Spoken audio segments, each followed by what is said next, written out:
नमस्कार भक्तों। आज हम सुनेंगे श्री बृहस्पतिवार व्रत की पावन कथा, जो देव गुरु बृहस्पति और भगवान विष्णु की कृपा को दर्शाती है। अथ श्री बृहस्पतिवार व्रत कथा। एक समय की बात है कि भारतवर्ष में एक राजा राज्य करता था। वह बड़ा प्रतापी और दानी था।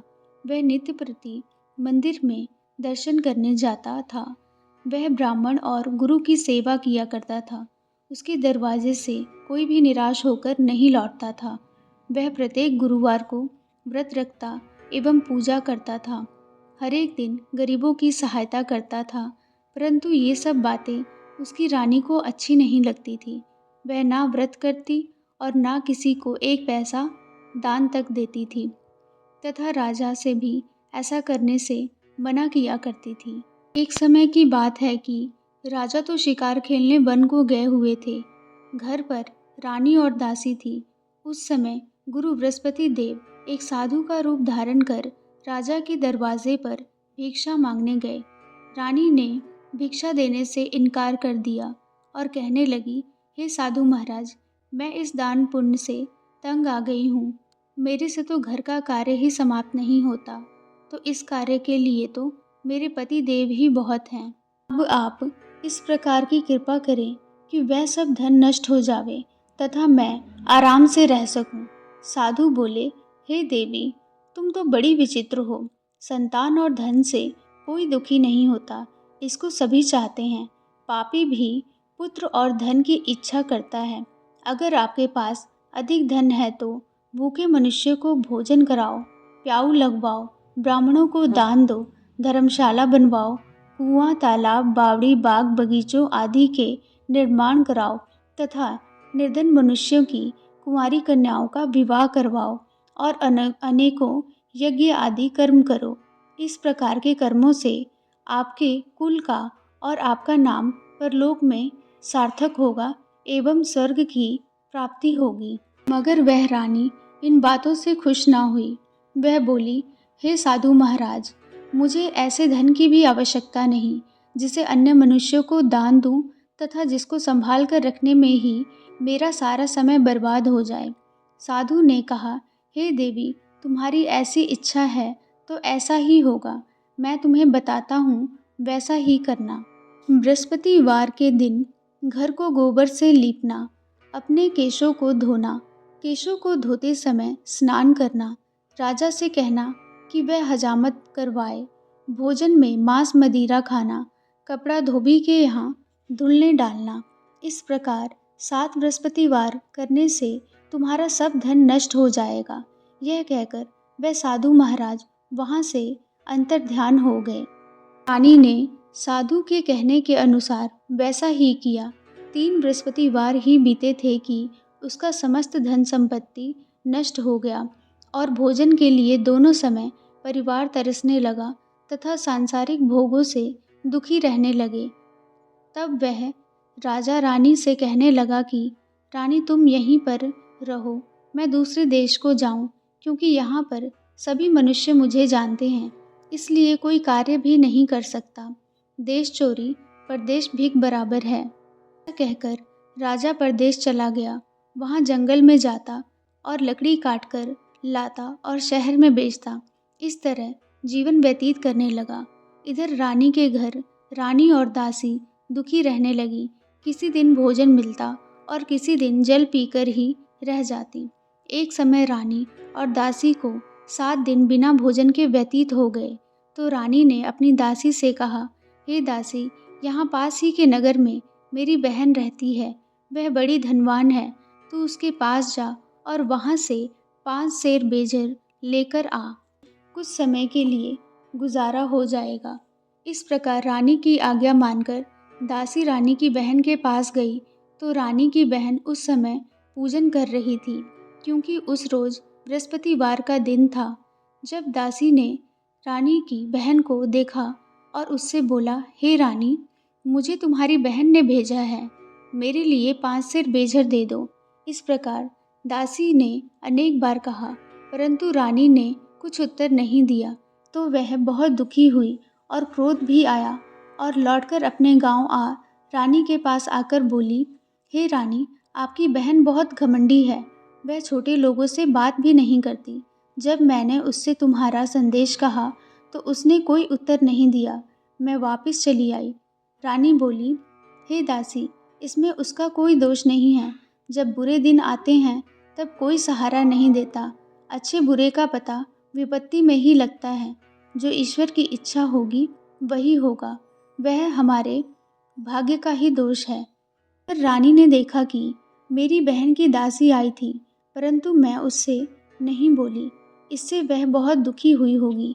ये सोच कथा को सुन और विष्णु भगवान का पूजन समाप्त कर वह रानी अपनी बहन के घर चल दी और जाकर अपनी बहन से कहने लगी कि हे बहन, जिस समय तुम्हारी दासी मेरे पास गई थी तब मैं बृहस्पतिवार का व्रत कर रही थी, परंतु जब तक कथा होती है तब तक ना उठते हैं और ना बोलते हैं, इसलिए मैं ना बोली।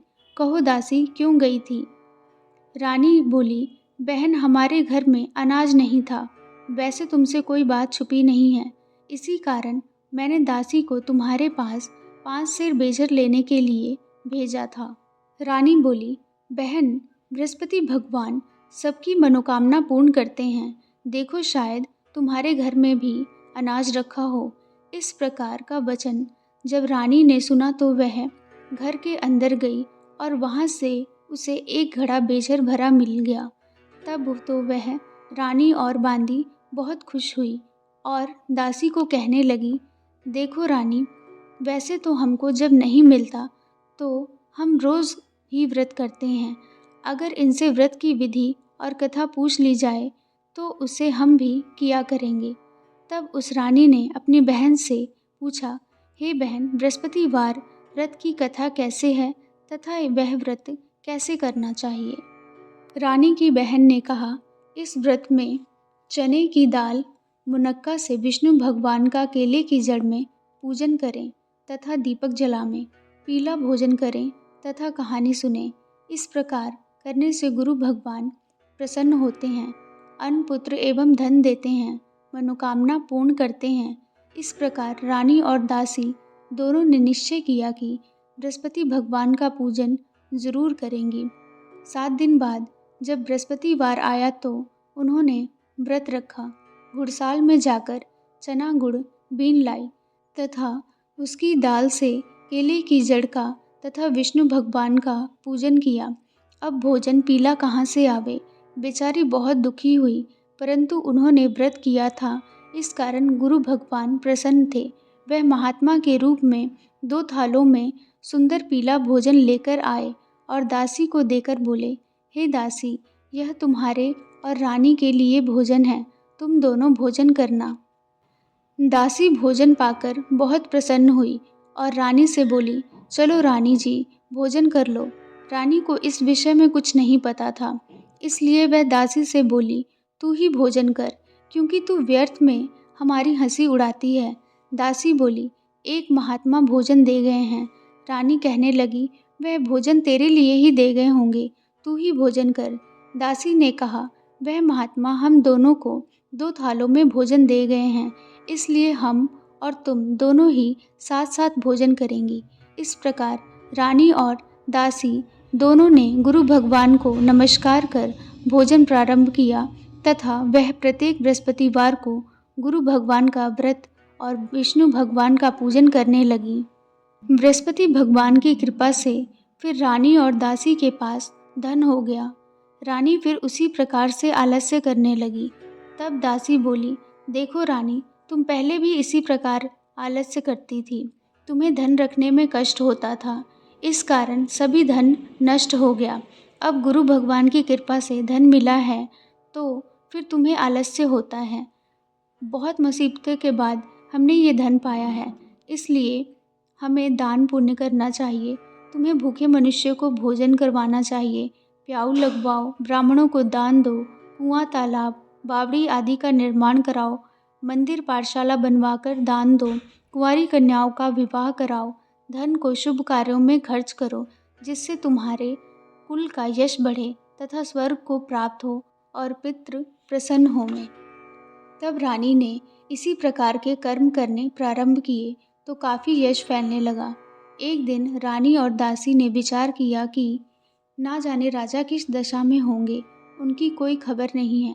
गुरु भगवान से उन्होंने प्रार्थना की और भगवान ने रात्रि में राजा के स्वप्न में कहा, हे राजा, उठ, तेरी रानी तुझको याद करती है, अपने देश को चला जा। राजा प्रातःकाल उठा और विचार करने लगा, स्त्री जाति खाने और पहनने की ही साथी होती है, परंतु भगवान की आज्ञा मानकर वह अपने नगर को जाने के लिए तैयार हो गया। इससे पूर्व जब राजा परदेश चला गया था तो परदेश में दुखी जीवन व्यतीत करने लगा। प्रतिदिन जंगल में से लकड़ी बीनकर लाता और उन्हें शहर में बेचकर अपने दुखी जीवन को बहुत कठिनता से व्यतीत करता था। एक दिन राजा दुखी हो अपनी पुरानी बातों को याद करके रोने लगा। तब उस जंगल में बृहस्पति देव एक साधु का रूप धारण करके आए और राजा के पास आकर बोले, हे लकड़हारे, तुम इस सुनसान जंगल में किस चिंता में बैठे हो, मुझको बतलाओ। यह सुन राजा के नेत्रों में आंसू भर आए और साधु को वंदना कर बोले, हे प्रभु, आप सब कुछ जानने वाले हैं। इतना कहकर साधु को अपनी संपूर्ण कहानी सुना दी। महात्मा दयालु होते हैं। वे राजा से बोले, हे राजा, तुम्हारी स्त्री ने बृहस्पति देव का अपराध किया था, जिस कारण तुम्हारी ये दशा हुई है। अब तुम किसी प्रकार की चिंता मत करो, भगवान तुम्हें पहले से अधिक धन देगा। देखो, तुम्हारी स्त्री ने बृहस्पतिवार का व्रत प्रारंभ कर दिया है और तुम मेरा कहा मानकर बृहस्पतिवार को व्रत करके चने की दाल, गुड़ और जल को लोटे में डालकर केले का पूजन करो। फिर कथा कहो अथवा कथा सुनो। भगवान तुम्हारी सब मनोकामनाओं को पूर्ण करेंगे। साधु को प्रसन्न देखकर राजा बोला, हे प्रभु, मुझे लकड़ी बेचकर इतना पैसा नहीं मिलता जिससे भोजन करने के उपरांत कुछ बचा सकूं। मैंने रात्रि में अपनी रानी को व्याकुल देखा है। मेरे पास कुछ भी नहीं जिससे उसकी खबर मंगवा सकूं, और फिर मैं कौन सी कहानी कहूं, यह मुझको कुछ भी मालूम नहीं। साधु ने कहा, हे राजा, तुम किसी प्रकार की चिंता मत करो। बृहस्पतिवार के दिन तुम रोजाना की तरह लकड़ियां लेकर शहर को जाओ। तुमको रोजाना से दुगना धन प्राप्त होगा, जिससे तुम भली भांति भोजन कर लोगे तथा बृहस्पति देव की पूजा का सामान भी आ जाएगा। बृहस्पतिवार की कहानी अग्र प्रकार से है। प्राचीन काल में एक ब्राह्मण था। वह बहुत ही निर्धन था। उसकी कोई भी संतान नहीं थी। उसकी स्त्री बहुत मलिनता के साथ रहती थी। वह ना स्नान करती, ना किसी देवी देवता का पूजन करती। प्रातःकाल उठते ही सर्वप्रथम भोजन करती, बाद में कोई अन्य कार्य करती थी। इससे ब्राह्मण देवता बहुत दुखी थे। बेचारे बहुत कुछ कहते, किंतु उसका कोई भी परिणाम ना निकलता। भगवान की कृपा से ब्राह्मण की स्त्री के कन्या रूपी रत्न पैदा हुआ और वह कन्या अपने पिता के घर में बड़ी होने लगी। वह बालिका प्रातः स्नान करके विष्णु भगवान का जाप करने लगी, बृहस्पतिवार का व्रत करने लगी। अपने पूजा पाठ को समाप्त करके स्कूल जाती तो अपनी मुट्ठी में जौ भर के ले जाती और पाठशाला जाने के मार्ग में डालती जाती। वही जौ स्वर्ण के हो जाते तो लौटते समय उनको बीन कर घर ले आती। एक दिन वह बालिका सूप में उन सोने के जौ को फटक कर साफ कर रही थी तो उसकी माँ ने देख लिया और कहा, हे बेटी, सोने के जौ को फटकने के लिए तो सोने का सूप होना चाहिए। दूसरे दिन गुरुवार का दिन था। इस कन्या ने व्रत रखा था और बृहस्पति देव से प्रार्थना करके कहा, हे प्रभु, मैंने आपकी पूजा सच्चे मन से की हो तो मेरे लिए सोने का सूप दे दो। बृहस्पति देव ने उसकी प्रार्थना स्वीकार कर ली। रोजाना की तरह वह कन्या जौ फैलाती हुई जाने लगी। तब लौटकर जौ बीन रही थी तो बृहस्पति देव की कृपा से सोने का सूप मिला। उसे वह घर ले आई और उससे जौ साफ करने लगी, परंतु उसकी माँ का वही ढंग रहा। एक दिन की बात है कि वह कन्या सोने के सूप में जौ साफ कर रही थी। उस समय उस शहर का राजपुत्र वहाँ से होकर निकला। इस कन्या के रूप और कार्य को देखकर वह मोहित हो गया तथा अपने घर जाकर भोजन तथा जल त्याग कर उदास होकर लेट गया। राजा को जब इस बात का पता लगा तो अपने प्रधानमंत्रियों के साथ अपने पुत्र के पास गए और बोले, हे बेटा, तुम्हें किस बात का कष्ट है? किसी ने अपमान किया है अथवा कोई और कारण है? सो कहो, मैं वही कार्य करूँगा जिससे तुम्हें प्रसन्नता हो। अपने पिता की राजकुमार ने बातें सुनी तो वह बोला, मुझे आपकी कृपा से किसी बात का दुख नहीं है। किसी ने मेरा अपमान नहीं किया है, परंतु मैं उस लड़की के साथ विवाह करना चाहता हूँ जो सोने के सूप में जौ को साफ कर रही थी। वह सुन राजा आश्चर्य में पड़ा और बोला, हे बेटा, इस तरह की कन्या का पता तुम ही लगाओ, मैं उसके साथ तुम्हारा विवाह अवश्य ही करवा दूंगा। राजकुमार ने उस लड़की के घर का पता बतलाया। तब मंत्री उस लड़की के घर गए और ब्राह्मण देवता से सभी हाल बतलाया। ब्राह्मण देवता राजकुमार के साथ अपनी कन्या का विवाह करने के लिए तैयार हो गए तथा विधि विधान के अनुसार ब्राह्मण की कन्या का विवाह राजकुमार के साथ संपन्न हो गया। कन्या के घर से जाते ही पहले की भली भांति उस ब्राह्मण देवता के घर में गरीबी का निवास हो गया। अब भोजन के लिए भी अन्न बड़ी मुश्किल से मिलता था। एक दिन दुखी होकर ब्राह्मण देवता अपनी पुत्री के पास गए। बेटी ने पिता की दुखी अवस्था को देखा और अपनी माँ का हाल पूछा। तब ब्राह्मण ने सभी हाल कहा। कन्या ने बहुत सा धन देकर अपने पिता को विदा कर दिया। इस तरह ब्राह्मण का कुछ समय सुखपूर्वक व्यतीत हुआ। कुछ दिन बाद फिर वही हाल हो गया। ब्राह्मण फिर अपनी कन्या के यहाँ गया और सभी हाल कहा तो लड़की बोली, हे पिताजी, आप माता जी को यहाँ ले आओ, मैं उन्हें विधि बता दूंगी जिससे गरीबी दूर हो जाए। वह ब्राह्मण देवता अपनी स्त्री को साथ लेकर पहुँचे तो पुत्री अपनी माँ को समझाने लगी, हे माँ, तुम प्रातःकाल उठकर प्रातः स्नान आदि करके विष्णु भगवान का पूजन करो तो सब दरिद्रता दूर हो जाएगी। परंतु उसकी माँ ने एक भी बात नहीं मानी और प्रातःकाल उठकर अपनी पुत्री के बच्चों का जूठन खा लेती थी। एक दिन उसकी पुत्री को बहुत गुस्सा आया और एक रात कोठरी से सभी अनाज निकालकर और अपनी माँ को उसमें बंद कर दिया। प्रातःकाल उसमें से निकाला तथा स्नान आदि करा के पूजा पाठ करवाया तो उसकी माँ की बुद्धि ठीक हो गई और फिर प्रत्येक बृहस्पतिवार को व्रत करने लगी। इस व्रत के प्रभाव से उसकी माँ को भी बहुत धन प्राप्त हुआ और पुत्रवती भी हो गई और बृहस्पति जी के प्रभाव से स्वर्ग को प्राप्त हुई तथा वह ब्राह्मण भी सुखपूर्वक इस लोक के सुख को भोग कर स्वर्ग को प्राप्त हुए। इस तरह कहानी कहकर साधु देवता वहाँ से लोप हो गए। धीरे धीरे समय व्यतीत होने पर फिर बृहस्पतिवार का दिन आया। राजा जंगल से लकड़ी काटकर किसी शहर में बेचने गया। उसे उस दिन और दिन से अधिक धन मिला। राजा ने चना गुड़ आदि लाकर बृहस्पति भगवान का व्रत रखा। उस दिन से उसके सभी क्लेश दूर हुए। परंतु जब दोबारा गुरुवार का दिन आया तो बृहस्पतिवार का व्रत करना भूल गया। इसी कारण बृहस्पति भगवान नाराज हो गए। उस दिन उस नगर के राजा ने विशाल यज्ञ का आयोजन किया तथा शहर में ये घोषणा करा दी कि कोई भी मनुष्य अपने घर भोजन ना बनावे तथा आग भी ना जलावे। समस्त लोग मेरे यहाँ भोजन करने आए। इस आज्ञा को जो ना मानेगा उसके लिए फांसी की सज़ा दी जाएगी। इस तरह की घोषणा संपूर्ण नगर में करवा दी गई। राजा की आज्ञा अनुसार शहर के सभी लोग भोजन करने आए, लेकिन लकड़हारा कुछ देर से पहुंचा, इसलिए राजा उसको अपने घर लिवा ले गए और ले जाकर भोजन करा रहे थे तो रानी की दृष्टि उस खूंटी पर पड़ी जिस पर उसका हार लटका हुआ था।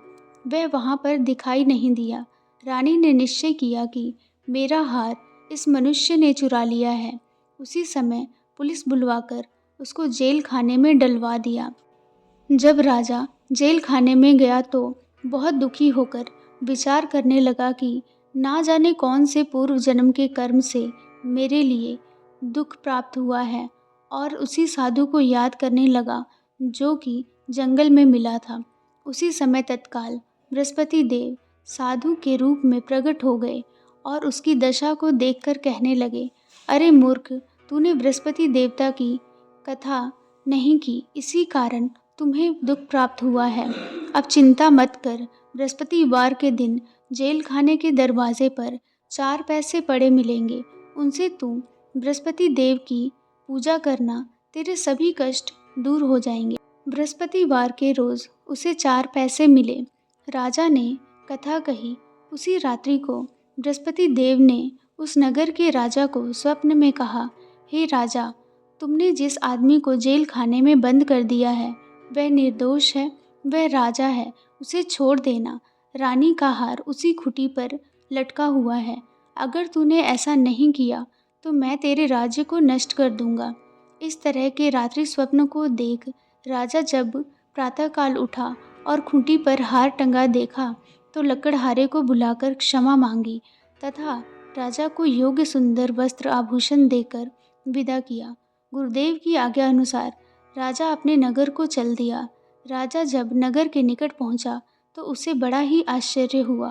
पहले से अधिक बाग, तालाब और कुएं तथा बहुत सी धर्मशाला, मंदिर आदि बने हुए थे। राजा ने पूछा कि ये सब किसका है?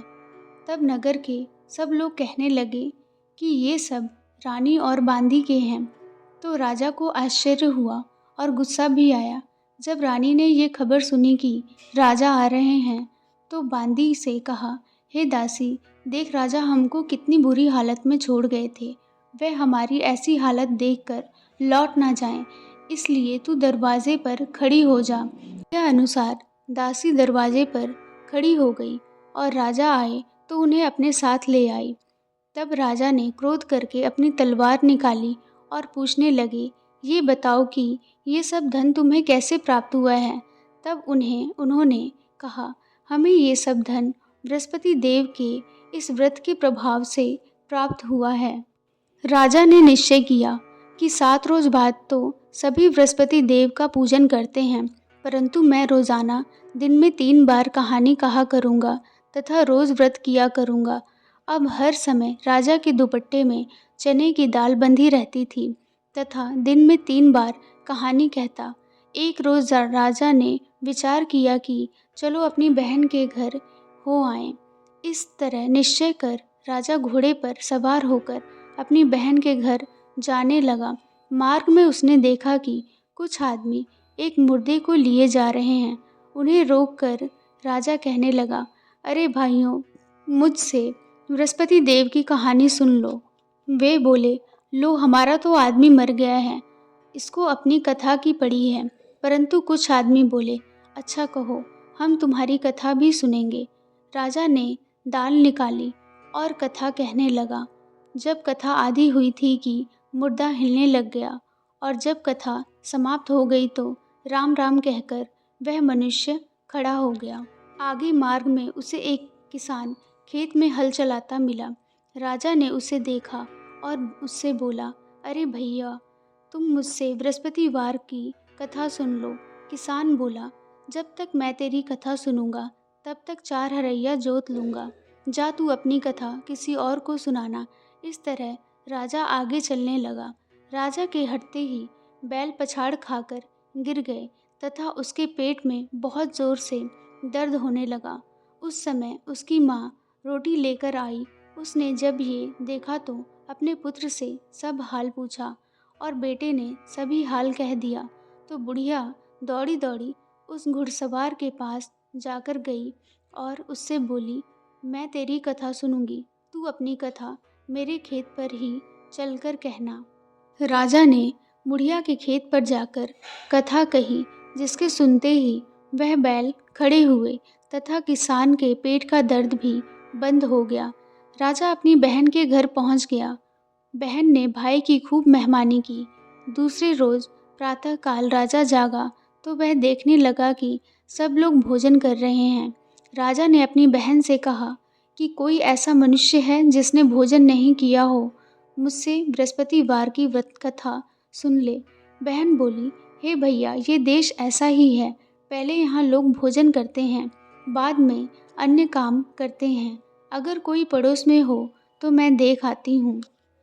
वह ऐसा कहकर देखने चली गई।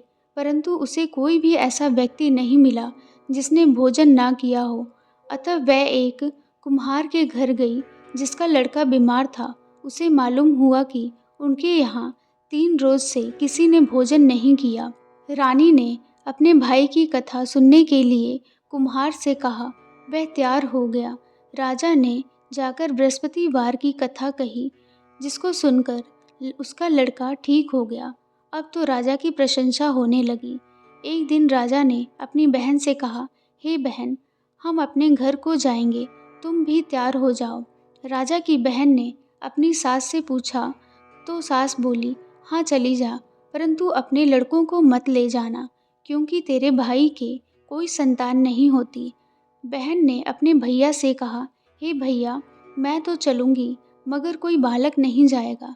राजा बोला, जब कोई बालक नहीं चलेगा तो तुम ही क्या करोगी। बहुत दुखी मन से राजा अपने नगर को लौट आया।